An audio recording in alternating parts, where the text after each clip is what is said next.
And we are officially live. Hello to all my BC Wrestle Pod nerds out there, and welcome to another episode of the All Elite Ensemble review, your weekly AEW review show here at BC Wrestle Pod. And we are back at it again with the dynamic duo for this edition of our AEW review. Of course, my name is Mikey. I am El Jefe of the BC Wrestle Pod part. And joining me this evening is my tag team partner in this dynamic duo, Mr. Benny is in the house. So, hi, Benny. It looks like it's us two once again. Happy to be here, Mikey, and let's rock and roll, my friend. Absolutely. So, if you're brand new to BC WrestlePod, we're happy that you are here. You could subscribe to our YouTube or follow us on Twitch or Kick, whatever your preferred platform of choice is for watching videos / watching streaming content. But if you cannot commit to these live streams, we highly recommend that you stay active with our BC WrestlePod community via the social medias at BC WrestlePod across pretty much every social media site. That is where we post our report cards. We give you previews of the TV shows that are happening, as well as our predictions for pay-per-views and results of said pay-per-views as well. So thankfully, it's kind of a little bit of a breather this week, which is very, very nice. But then starting next weekend and for the remainder of the month, it gets buck crazy with all the pay-per-views that are happening. So I'm thankful for a slow week, but it is about to ramp up very soon. And last but certainly not least, if you like our little community and you want to rock some physical goods along with it, we do have some merch available for you, which includes review merch of all of our review teams here. We also have a Pride and Anti-Fascism collection. And then just dropping earlier this week is our fall collection, the Pumpkin Suplex Latte collection, in which, if you want to rep the fall season with the pumpkin spice latte, but with wrestling flavor, we got you covered with our shirt. It's so much fun. And of course, with everything that is dropping over the next couple of weeks, everything has a charity tie-in, and our fall shirt will have parts of the proceeds be donated to No Child Hungry, which is an organization that helps feeds kids not only during the holiday seasons, but more importantly, they also help children be fed at schools that qualify as well, because no child should go hungry, and that is their mission. So link in the description of this chat, and link in the description of the video here as well. But without further ado, let's just get into it. So we are going to kick things off as we always do here at All Elite Ensemble, and that is with our AEW Dynamite review. So we got a lot to talk about, so let's just get into it, because Benny, we kick things off with a big old brawl. So Gabe Kidd comes out and he's holding the show hostage. He calls Darby Allin, shows up. Everybody else shows up. The fight goes backstage. Gabe Kidd tries to kill Darby with a hammer. For the second time within the last couple of months, Darby Allin chloroforms somebody. In this case, it's Gabe Kidd. Puts him in a body bag, zips it up, and then Darby jumps in the truck and drags Gabe away. I'm like, I just witnessed somebody get chloroformed and kidnapped once again on my AEW television screen. Normally, I should be worried, but this rule, oh, Darby never changed. Well, it is the ECW arena, right? Like, I forgot to say this last week. Like, there's been a lot of, ECW, tribute shows throughout the year, right? Throughout the year. But this past few weeks have, really captured the essence and flow of ECW hardcore TV. It really has, and it's a lot of fun for sure. Yeah, it's super fun, and I love it. I don't know what Gabe Kidd's still doing here, but we're all still trying to figure that out. But you know what? It's been fun while he's here. No, for sure. And yeah, Gabe Kidd's here until it's time for him to go back to New Japan for Destruction in Kobe. So that's not for a little bit. So we're still here. So we'll see what happens. But yeah, we got a whole brawl and everything, which also included, Hook and the Ops, and everybody was out here. It was nuts. So we're going to come back to a couple of these folks later in the show, because now we get into our first match of the evening, which happened to be for the TBS Championship. Mercedes Moné defending her title against Alex Wing. God, I love saying that. It's so infectious. This was a really fun match. I also forgot to say this last week too. I love the way that they structured everything in the arena from the entrance ramp to the LED boards that are surrounding the ring on the pillars, which gives it a really Fight Club feel, which is really, really cool and I really love. And this match was no exception. I had a good time. I was wondering how we were going to go from, Forbidden Door into Alex Windsor getting another chance at the TBS Championship. And lo and behold, that is exactly what we got. This was a really fun match to open it up. Of course, Mercedes would retain the championship, and we're going to talk about what happened afterwards. But Benny, what did you think of this match opening up Dynamite? Yeah, to be honest with you, like I also love the setup of the arena, and I love the pole in the middle of the entrance, the pole in the middle of the entrance ramp, just like it used to be in the ECW. Like it wasn't the best, it wasn't the worst. You know, it was a perfectly fine TV match, and I thought Mercedes, like even though she was wearing the outfit from the gear from Forbidden Door, her hair on Dynamite was with the gear was given very Christina Aguilera. I love that comparison. Yeah, Only Mercedes, you know. For real. I mean, she doesn't have the range, but that's Mercedes' bag. Very, very true, and we loved it. So, again, Mercedes ends up retaining her championship. Alex Windsor goes to, shake her hand. Mercedes flips her off, which then has Alex Windsor try to put her in a sharpshooter, and then Mercedes counters, putting her in a submission. And then Benny, this was not on my bingo card, but we get the return of Riho. I was so excited. One of the day ones, your first AEW Women's World Champion. Riho comes out for the save. And more importantly, it sets up that at All Out Toronto, it is going to be Mercedes versus Riho for the TBS Championship. And I was just like, she's back. I'm so happy. I know, right? Like, I love me some Riho. But, like, to be honest with you, when her music first hit, I was just like everybody else was like, who's that? And then once I saw her, I was like, yeah! I'm telling you, man, these visa issues are a big pain in the butt for a lot of wrestlers, but I'm so happy that Riho is back. We're getting her and Mercedes for the TBS Championship at All Out. I was just like, I love you. And then tomorrow evening, we're not wasting any time because Riho is coming back. It's going to be her and Alex Windsor versus Mercedes. And, of course, my favorite queen of all time is Emmy Soccer. I was like, Emmy! That's another one I miss. I'm like, Emmy! I love Emmy so damn much. Seriously. That's like... I can't wait for this match at All Out Toronto. But we move on from our opening match because backstage, it seems that we got some beef between, the Ops and Hook. It's mostly Hook has beef with the Ops. But Samoa Joe's like, listen here.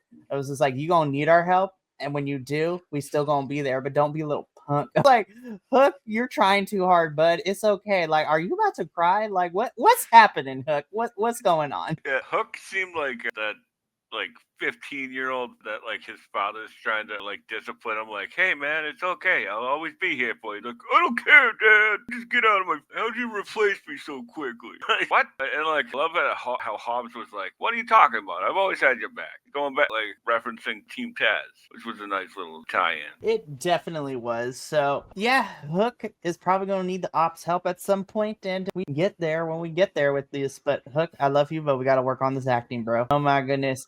But we move on from the, Hook and the Ops having beef to people who be having more beef with each other. So Mark Briscoe gets into the ring. He still wants a shot at Kyle Fletcher's TNT Championship. Of course, Don Callis told Mark that he's going to need to defeat somebody from the Don Callis family. So, first of all, Takeshita, you look good in this outfit, my guy. Like, the outfit was on point. Love this. Which then divulged into a match, which was, Briscoe versus Lance Archer, in which, Briscoe does pull out the victory here. And so now on Collision, in order for him to get his shot, Mark Briscoe is going to have to go through Takeshita. I'm like, as soon as I heard that, it's going to be entertaining so much. But yeah, Takeshita, I was like, this outfit is on point. Loved it. Yeah, with all due respect, I thought he looked like a boss from the Yakuza games. I like that. After he found out about he has to face Takeshita, he was just like, yeah, well, what about tonight? And like, I thought this was a really good match. Archer is one of those guys that like really will surprise you every once in a while. But like, he can phone it in, but like when he turns it on, like he's one of the best. 100%. And so at this point, I was like, ooh, okay, Takeshita and Briscoe. This is going to be a lot of fun come Saturday for Collision. So more on that when we get to Collision. Tony Storm, just yes. So this promo, Tony is telling the AEW women's division that they need to step it up. And I'm just like, yes, Tony, we're here for all of this. And step up they shall, especially what happens on Collision. But Tony's promos are always so great. And like I like this promo a lot, but I'm gonna disagree a little bit in that like promo. And then what happened on Collision, I was like, these don't add up. This doesn't make any sense. Which, you know what? I will agree with you, because by the time Collision was over, I was like, what she said on Dynamite to what I saw doesn't really add up. But at this point of the week, I was like, you know what, Tony? I'm here for this. But Tony, yeah, but then I was like, Tony, you made me look like a liar when we get to Collision. But I digress. Tony's promos are a lot of fun for sure. And this was definitely one of them. But I agree with you. By the time we got to Collision, I was like, you lied to me, Tony. I love you, but darn it. So never change, Tony. Never change. Never. This is the chaotic energy I did not know I wanted until we got it on my screen. Man. Shout out to me getting the perfect part of this backstage segment in a photo. Yeah, that is a great screen grab. I loved it so much. So of course it was funny and teehee and haha because Harley's out here challenging Brodito versus Chris, which I was like, you know what? I kind of would be here for that match. I'm not gonna lie. But then of course, we had Marina and Yuta come in to say hey to Chris, be like, hey, friend says, if you ever need us, we're still here. And Chris is like, tell your friend that I'm good. I was just like, ooh. I was like, ooh, okay. But yeah, Harley and Chris are the chaotic duo I never knew I wanted until I got them. Yeah, they're perfect together. And like Renee not being able to keep a straight face throughout the entire promo was just fantastic. And then like even Utes being a little shithead, just being like you know where to find me. Like, don't kill this messenger, essentially. Like I love the fact that like Harley was as you said, like challenged Brodito rather, and like hey, if that's a way to get the women some tag team titles, I'm not opposed to it. 100%. I'm like, I love them so freaking much. So. Well, I mean, of course, when like I said, Yuta came by and he talked. Chris, said we're good, which does lead into what we're going to talk about next, which is our next match of the evening for Dynamite for the AEW World Tag Team Championships. This is Brodito versus Claudio Castagnoli and Wheeler Yuta. And I had a fun time with everyone involved, but of course, I'm going to be biased as heck. Claudio and Wheeler giving us some nasty work as a tag team. I'm like, oh my God, they're brutalizing Bandito and Brody King. And I'm here for it. And then, of course, the crowd is so behind Brodito. It is amazing. And their chemistry and their characters just work so well, too, because, at one point, you got Wheeler on the ground after getting tag team. And, of course, Bandito and Brody King go to do their, guns in the air type of style. And then instead of doing that, we literally, doing the Macarena in the middle of this match. I was like, and Brody's like, nah, bro, I can't do that. I swear, if we could get Brody King to do the Macarena, I can die happy. I had fun with this match. It was great. And shout out to the homie Agent Lo-Fi with a couple of different thoughts as he's waiting for CMLL to start on Tuesday. But yeah, definitely need the women's belts, but also Brodito with a heart. 100%. Oh, I had such a fun time. I had a fun time with this, Benny. Like Claudio is one of those dudes that he's sort of like a utility player. Like he could be a great tag wrestler, and Willie Yuta being just a little shit, and Brodito, man, they're having fun, and so is the crowd. So that's all that matters. And you know what? Brodito is going international because this Friday they're going to be heading on over to be in tag team action, and on top of that, they're going to be defending these titles in Arena Mexico, which makes me super excited. So I can't wait to see them defend these championships. But of course, Brodito does end up winning this match. They retain the AEW World Tag Team Championships, and Agent Lo-Fi is correct. Claudio was in fact a legit licensed luchador in Mexico for a bit, which also helps. So cannot wait to see Brodito in action on Friday. So stay tuned for our review next week for that one. But we got to move on though, because next up, Yuka Okada basically tells us he's on, he is the best wrestler in this business, bitch. It's literally what it is. I was like, all right, Okada, I see you. Yeah, he's a little envious of, and I am here for all of it. And just looking at this belt and this render, like, man, that's a pretty belt. It would be a shame if somebody just, up and took it. Man, that Okada and Takeshita match in that feud when we get to it later this year is going to be amazing. And I cannot wait. I love the infighting. It's so much fun. Can't wait for it. So we were advertised to hear them, but we didn't get much of talking because then a whole fight breaks out between these two and FDR. I'm like, damn, y'all, we didn't even get really too much far into the talking because and then I literally blinked and I was like, Dax, you're bleeding from your head. How did that happen? What did I miss when I blinked? Dax is just bleeding from the forehead. And I was like, listen, Burt Reynolds over here, AEW Burt Reynolds. What happened? Like, what went down? I think one of either Christian or Cope like laid in a couple potatoes, and just popped that eye open. So, of course, we're continuing to build heat for their match going into All Out Toronto. So, again, not much to add here. We were supposed to get them talking, but then a whole brawl broke out, and then Dax was bleeding. So it was like, baller. We'd love to see it. Which then later would be... Go ahead. Oh, I'm sorry. I was just going to say plus the Adam Priest thing.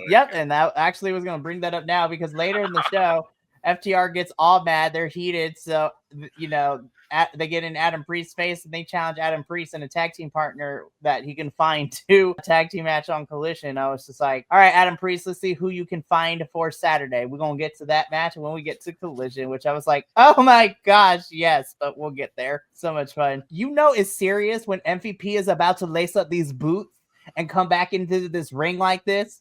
Because, after everything that had transpired at Forbidden Door, the Hurt Syndicate, is out here to, they hurt people. So they're going to make sure that Ricochet and the Gates of Agony feel hurt by the end of their match, which, sets up this trios match between, the Hurt Syndicate of Bobby Lashley, Shelton Benjamin, and Montave MVP. So Montave Order. I'm so excited to see MVP.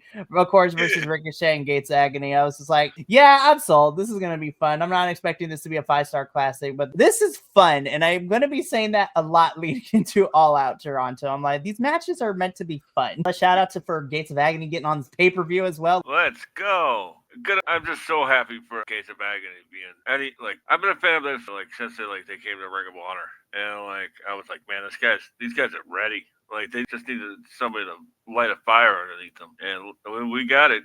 And as you said, with stepping back into the ring, it's a special occasion, and I can't wait to see Total Leona versus Bobby Lashley. Oh my god, it was crazy. I was like, oh my gosh, I cannot wait for that. So again, I'm excited for this trios match at All Out Toronto, and we're getting Shelton. Well, we're getting one-on-one matches leading into it, so I can't wait for that. So it's going to be good. We get into our main event. I was like, by the time I looked at my clock, I was like, wow, Dynamite kind of didn't fill in too much time of backstage of pre-tapes and things like that. It's just like, all right, let's just have a show and we're going to do it. So we get into our main event, which was an all-star 8-man tag team match, which of course had the team of our AEW World Champion, Hangman Adam Page, teaming up with his friend, Kenny Omega, and of course, Jet Speed of Speedball Mike Bailey and Kevin Knight, taking on the Don Callis family, which is being represented here by our TNT champion, Kyle Fletcher, the Walking Weapon, Josh Alexander. And shout out to the production team and everybody in AEW continuing to mess with the Bucks in the way that they are.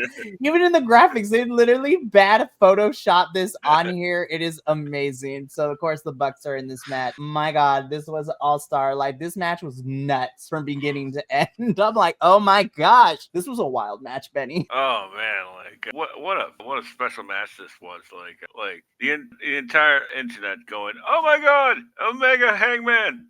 And Nick is always usually the best one in the match, anyways. But they did a TK driver to the outside, and then the jumping tombstone with Fletcher into a TK driver, and I was like, God, what? Doesn't even make any sense how great you are. Everybody, it was just going ham in this match, and to bring in Agent Lo-Fi. This match was an absolute blast. I'm a sucker for multi-man matches, and it's been nice seeing AEW use these more. And honestly, I feel like since the summer began and we've seen a more frequency of multi-person matches in AEW, it's like, you know what? I think this has been the smartest idea AEW has had this year so far, in the sense because, again, it gets more people involved. And everybody works so well with everybody. That's the crazy part to me. It's like because normally when you get so many people in the ring, you're like, okay, something's about to go down. Like usually somebody is missing a cue or anything. Not for this one. Everybody was on like 11 and it did not let up. It was crazy.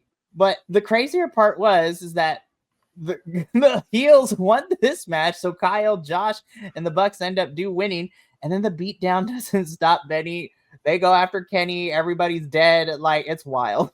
I think they even did like the textbook like NXT Black and Gold where like the trademark comes up and then they Fletcher does all that to Kenny, and like I like this a lot because like not only does it set up Hangman Fletcher, but it also sets up Fletcher Omega whenever Omega's ready. And because he's got to come back for vengeance, right? Absolutely. And Agent Lo-Fi brings us something good. The Bucks in general know how to put a good multi-man together, and they're possibly the best in the game. Which, you know what? I don't disagree with either, because the Bucks, again, have been in this business for quite some time. And so I was like, they work really well with tag teams. It sets up, what we're getting, because when we get to Collision, we're setting up a champion versus champion type of match. And then, of course, Omega versus Fletcher when Omega comes back and is ready is also going to be a really good match and a really good feud. You know what I just thought of? This is pretty funny. Like most of the time, we're usually complaining like, oh, why is that champion fighting the other champion? And then like with Fletcher and Hangman, it's like, yeah, it's fine.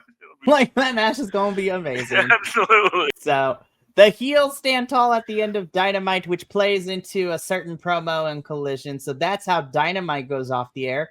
So now let's talk about Saturday, not Collision, because this was also a really solid episode. And again, we threaded the stories into a whole week of programming.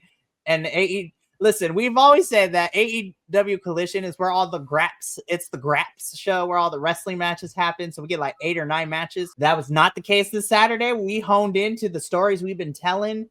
And that is nothing more evident than what opened up the show for Collision this past Saturday, which was Jon Moxley versus Danny Garcia. This was another great match between these two. Mox has been doing a really fun job of putting over the newer, younger-ish talent of AEW, the new guys that are probably going to be the faces of this company once, the guard of like Kenny and Mox and the Bucks and even Hangman, and to a certain extent, like decide to be like, hey, we're going to pull back the reins a little bit and we're going to let the new guys just go crazy. A blast with this one. I thought this was another excellent match. And again, I love seeing more aggressive Daniel Garcia. I want Red Dragon Daniel Garcia coming back through because that is what I was introduced to him as. And I want to see it back. Give me the kind of heel-ish pure champion Daniel Garcia from this rebranded ROH when he was champ after beating Wheeler Yuta for the title. Like, I had such a blast watching this one. Yeah, like I love that one too. Like I love that Daniel Garcia too. Like when he has a fire lit underneath him, and like he's got that. He's so much better as a heel. Like he's found himself as a baby face, but there's still like something missing in his babyface run, and I can't figure it out or put my finger on it. But like Danny Garcia, like he's a small guy, so like he has to have like a little bit of tenacity, yeah, and like he has that when he's a heel.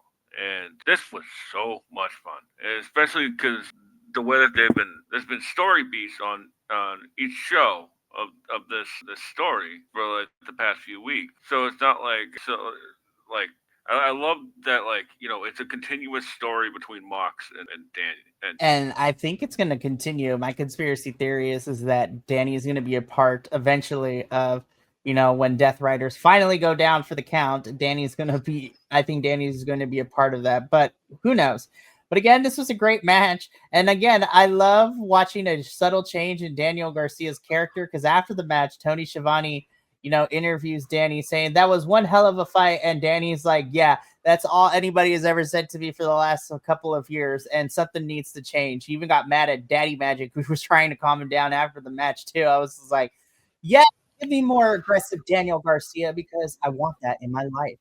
So we will see the progression of Daniel Garcia and what's next for him because Mox is going to keep himself busy.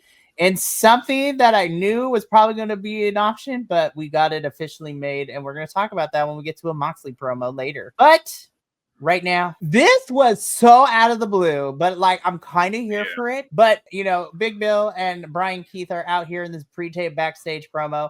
And Big Bill is out here, you know what? He needs a challenge. I was like, cool. And he calls out Eddie motherfucking Kingston. And I was just like, excuse me? I was like, what? We just gonna name drop Eddie Kingston like that? I was like, ooh. I'm like excited. I'm like, please, wrestling gods, please tell me this means that Kingston is close to coming back. Because I was like, this was wild that Big Bill just decided to just name drop Eddie Kingston like that. I'm also ready for the Mad King to come back. I miss him so much. Yeah. Like, I love how, like, it was, like, intentionally misleading, right? Where Big Bill was like, I'm going to call out somebody else from New York. And, like, we all know that, like, Jericho was like born in New York, so I guess that makes him a New Yorker. So that's where my mind was going. But I was like, is he calling out Jericho? And then like he said Eddie Kingston. I'm like, what? I was like, are we being for real right now? Don't play with me like that. But I'm like, listen, if this means that whether it's soon at All Out Toronto, after All Out, like the name has been dropped, so it's about to get on and popping, and I'm here for it. Yeah, if this leads to like Brian Keith versus Eddie Kingston, like please sign me up. My body's not ready for that match, but they want to. Like my body may not be ready, but my mind is so here for it. So speaking of my mind wanting this, but my body not being ready, my body was not ready for this match. Oh my god, this was so good. We're getting FTR. We got FTR versus Adam Priest, who happened to find a tag team partner, and the tag team partner happens to be none other than the Dynamite Kid, Tommy Billington. I'm like, where is this kid? Like, we just pulling this kid out of the ether. Like, where he been? But as soon as I saw that, I'm like, oh my god, I'm in for a treat. And I was just like, by the end of this, I was like clapping. Right, like this felt like, and even though they lost, they put up a hell of a fight. And they look good in defeat, and that's the important part too. And if we could get more of this, I'm down for them as a tag team like every week. Give them the mic time, everything. Seriously, I was just like, let's get more of these people. Let's get this tag team division up and on and popping. Because bro, everybody we got good so far, but let's start getting more new tag teams in here. I would be here for an Adam Priest, Tommy Billington team up any day of the week. But this match was great. God, yeah, I don't have a lot of notes for this because I was just like glued to my screen. I'm like, oh my god. To be honest with you, same. But I went and like rewatched this again because my favorite matches I tend to watch them like a couple times, and like one of my favorite tag team matches of all time is the British Bulldogs versus the team called the Miracle Generation. Terry Bam Bam Gordy and Dr. Death Steve Williams, and this really remind me a lot of that. But a lot of technical wrestling that you wouldn't see in a typical tag team match. It's pretty fun. I'm also a wrestling nerd. Yeah, and I'm glad, not to be possessive or anything, but I'm glad that we found you because now you are ours. I'm just kidding. I'm like, Benny is our wrestling nerd. No, you cannot have him. But honestly, though, no, we want to make new friends. And if Benny is your gateway into this, then by all means. But I'm like, Benny is our nerd, and we will be, and we love him. Anyways, but it'll be the first time we called the game. Be like, he's mine. He's like, it's so good. But this was such a fantastic tag team match. FTR does get on the mic a little bit afterwards, saying that the intensity they brought to this match, they're gonna bring it to Cope and Christian at All Out. So it's like, bet, all right, I'm here for that. Like they decided just to put all the good stuff like back to back. So not only did we get a great tag team match, an amazing match. This is my favorite segment of the whole collision in the whole week. I was like, Dalton Castle and the Outrunners are teaming up, And Dalton Castle is back in AEW. I was like, here, Dalton Castle is the queerest thing ever, and I'm here for it. He really is. Like he's very much like this generation's like adorable Adrian Street, where like he's like super flamboyant but can go in the ring. You know, and I was like, no, Candice Dalton and the Predator. Like, oh my god! Like, I've never been happier. Listen, Dalton Castle, I am here. I'm so excited. Outrunners and Dalton Castle, make them the next trios champs. AEW, do it now, man. I'm so happy to see Dalton back, and I can't wait to see how this goes into everything. So we'll see what this week brings, and hopefully we'll see more of these three in action. So cannot wait. Yeah. So we get into a Moxley promo. Moxley kind of goes back to why he originally started Death Riders, where he wants to get rid of the things that are holding AEW back. And Darby Allin is consistently being a pain in the arse, so to speak. You know this match is going to go buck fucking wild. You know, anytime Darby is involved in a match, and anytime we get a coffin match, especially against, and with Jon Moxley in this match too, Betty, all hell's about to break loose again. I'm like, what the fudge are these two going to do? Like, I am nervous, but I'm a sicko and I'm here for it. It's pretty apropos that there's two coffins in this graphic. Yeah, someone's going to win this match, but both of them are going to be carried out in a coffin of some capacity. They're both going to die, metaphorically speaking. Yeah, exactly. Like, man, this is going to go so hard. And, like, you know what's funny? Like Mox is easily one of the best talkers in the business. He's not invested in the storyline. And when he is invested in the storyline, oh my God, watch out, because he's going to sell it to everybody. And thank goodness that this is one of those feuds that Moxley is invested in. I was like, thank you, Moxley, because I love Darbs. I love you. This match is going to be crazy. Both of them are going to walk out in a coffin or a body bag. It's one of the two. They're both going to metaphorically die. They're going to bleed. I was like, how are you going to one-up each other after Forbidden Door? So this coffin match will tell us that on Saturday, September 20th. Lord help us. Prepare. Oh my God, this was a car crash of a match, and I was here for it. I was like, the chaotic energy that we talked about, Chris and Harley, just from the promo, everybody just brought the chaos. So we get an all-star 8-woman tag team match where everybody else that was not involved in the match was banned from ringside. So this was Timeless Toni Storm, Mina Shirakawa, Chris Statlander, and Feel the Wrath, Harley Cameron, taking on the Triangle of Madness, which is Tekla, Julia Hart, and Sky Blue, teaming up with the Sith Megan Bayne, who I'm happy to see back in action on my screen again. I love me some Mega Sis. This was a car crash of a match. This was wild. This is crazy. Everybody, this is what I expect. I was like, everybody's doing stuff. I know that's not very specific, but I was like, I literally was bouncing in my head like a ping pong ball, like in Pong, like going back and forth. I was like, okay, you're over here, but you're over there. I'm like, somebody do something where I can follow my eyeballs. I'm literally, boink, my eyes were going all over the place. I had fun, but again, we've been seeing this iteration of everybody involved in this for the last month and a half or so. So I'm like, if I say that, then we will never see these women on my screen. Right. For this feud between all these women to hit its natural conclusion and concerto point, like, give me my blood and guts match, which leads into what we talked about during Tony's promo and Dynamite, because after the match is over, the faces win. Everybody's brawling all over the place. Jamie Hayter comes in for the save. Everybody's out here. Toni Storm is tired of everyone's bullshit, so to speak. And so Tony's just like, you know what? You want some? Then come get some. And she literally makes her own match for All Out to Toronto, which is a fatal four-way for this AEW Women's World Championship. Tony's putting her title on the line against Jamie Hayter, Chris Statlander, and Tekla.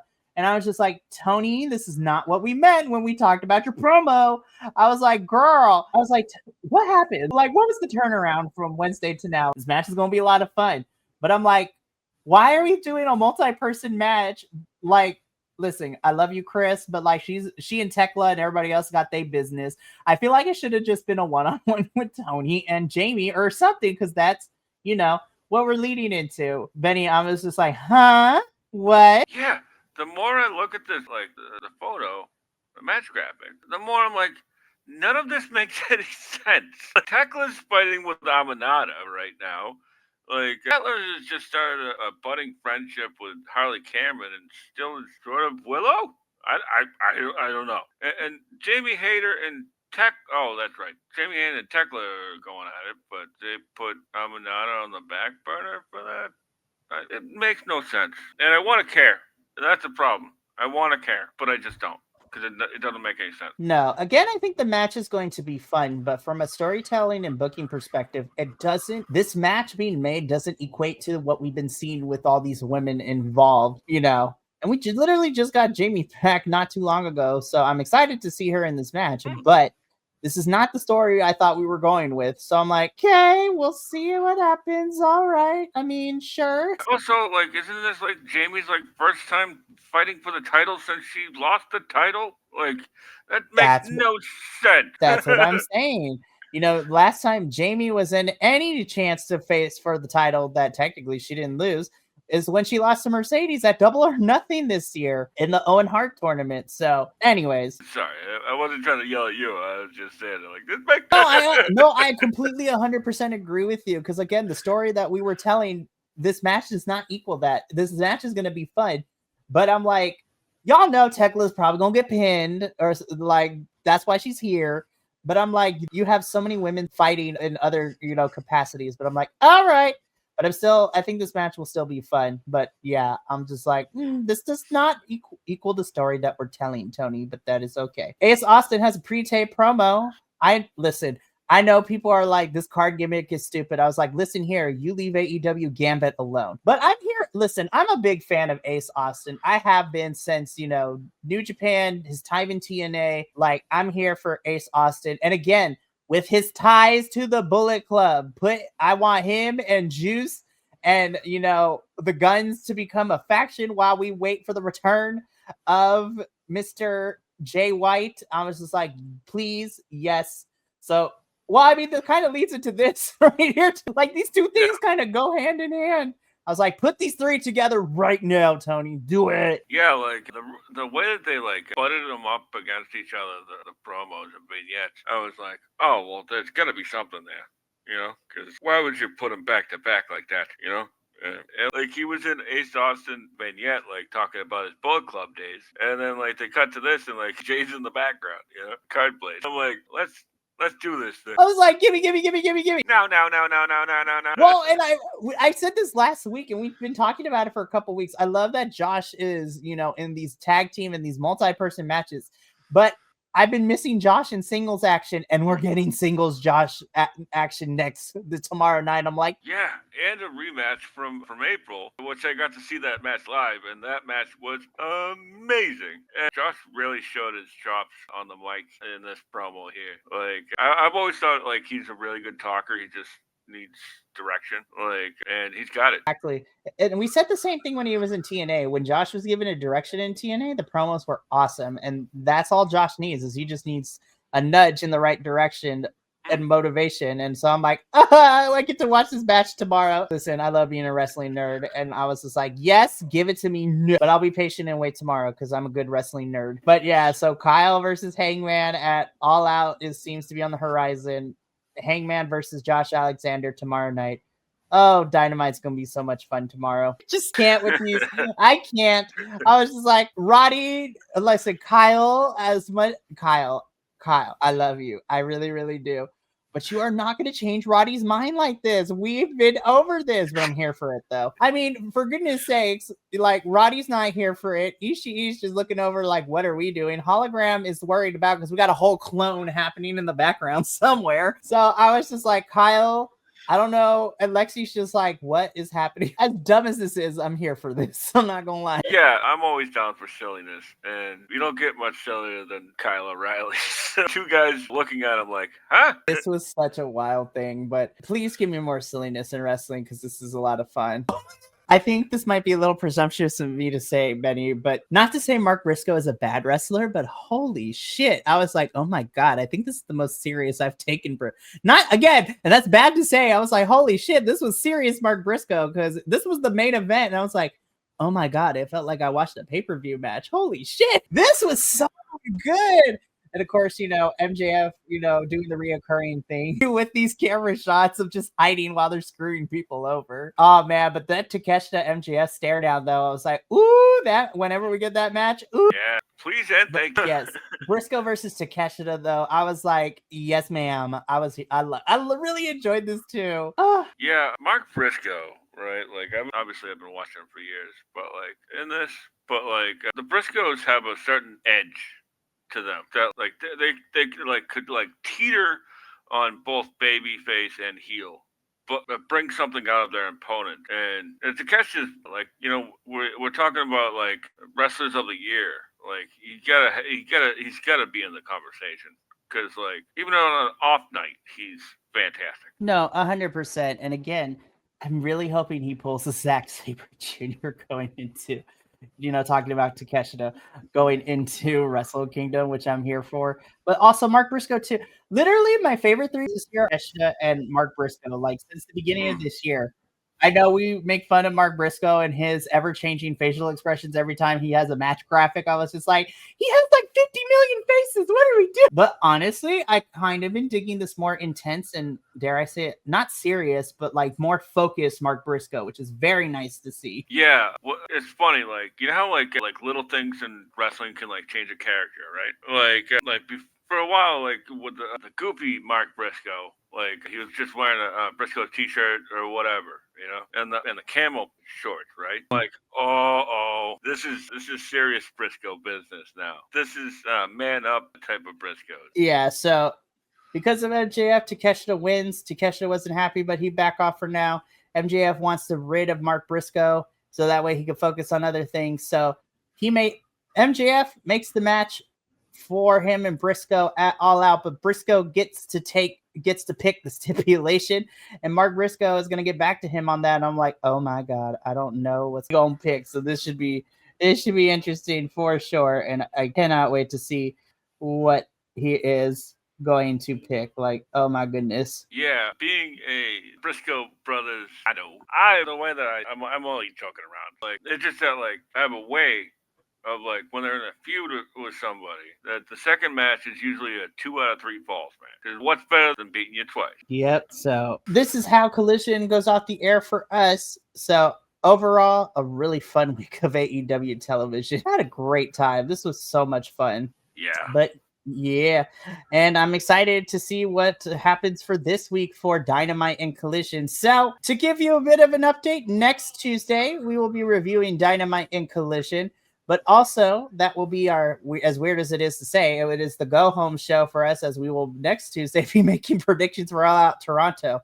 And also, because they announced this during the week of AEW Dynamite and Collision, that the September 17th edition of Dynamite will be 3.5 hours, as we are doing a TV special, the September to Remember. So there will be no Collision. So Dynamite in 2 weeks is going to be, next week is 3.5 hours. I was like, here we go. I know, it's just like, Lord help me. But I was like, hey, that's good enough to get everything in. And then we can focus on All Out Toronto on Saturday.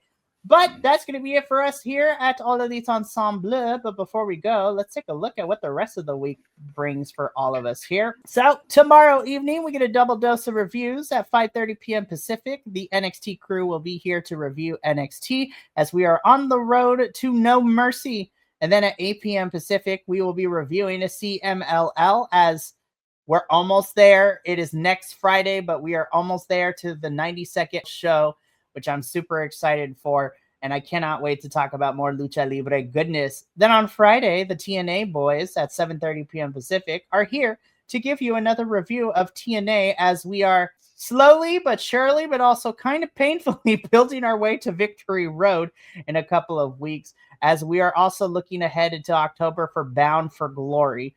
Then on Saturday, I will be here at 7 p.m. Pacific, hopefully. And the MLW crew will be doing a live watch-along for MLW Fightland, which is going to be a lot of fun. And then we wrap things up this Sunday with our WWE review. So cannot wait for all of that. But that's going to be it for me and Benny here this evening. We'd like to thank you for tuning in. So make sure to come back later this week for all the other shows we got going on, as well as some other fun things we do here at BC WrestlePod. But until next time, that's going to be it for us. So remember, take care of yourself, love one another, stay Bi-Conic, and more importantly than anything, you always deserve to finish your story. We'll catch you tomorrow for NXT and CMLL, as well as an amazing week of reviews. But until then, this is and peace. Thank you so much for tuning in to another Vibe Tribe production. What's going to happen next time? Well, you're going to have to tune in to find out. But until then, remember, take care of yourself, love one another, and as always, make sure that you keep the good times rolling. Thank you for being here, and we'll see you next time.